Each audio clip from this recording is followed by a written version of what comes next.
আজ তোর জীবন পাল্টে দেবে। চলি। শোনো কাঠুরিয়া, মাটিতে আমার যে শুকনো পাতা পড়ে আছে ওগুলো নিয়ে যা। কিন্তু শুকনো পাতা দিয়ে কি হবে? আহা, তুমি নিয়ে গিয়েই দেখো না।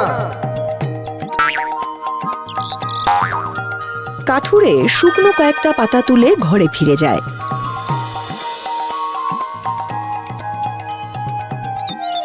এ কি, এটা কি করে হলো? সব শুকনো পাতা যে সোনার হয়ে গেছে। তাহলে এগুলো বিক্রি করলেই তো আমার সব অভাব মিটে যাবে।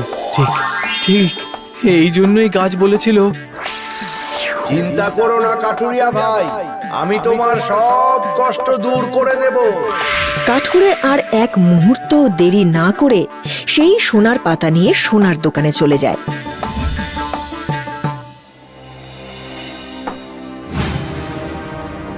সেই পাতা বিক্রি করে খাবার জন্য চাল, ডাল, তেল, মশলা সব কিনে আনে ও লোক ডেকে ঘরে চাল ছাওয়ায়। কি ব্যাপার রে নন্দ, কদিন আগে তো খাওয়া জুটছিল না, আজ একেবারে বাড়িতে নতুন ছাউনি দিচ্ছিস?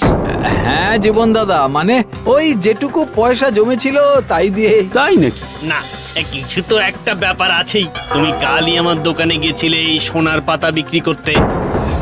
কি বললে? সোনার পাতা? গাছ কাটা বন্ধ করে শুকনো ডাল আনছিল, এখন আবার সোনার পাতা?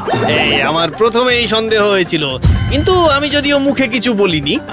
আসলে ওই জঙ্গলে পেয়েছিলাম তো, তাই।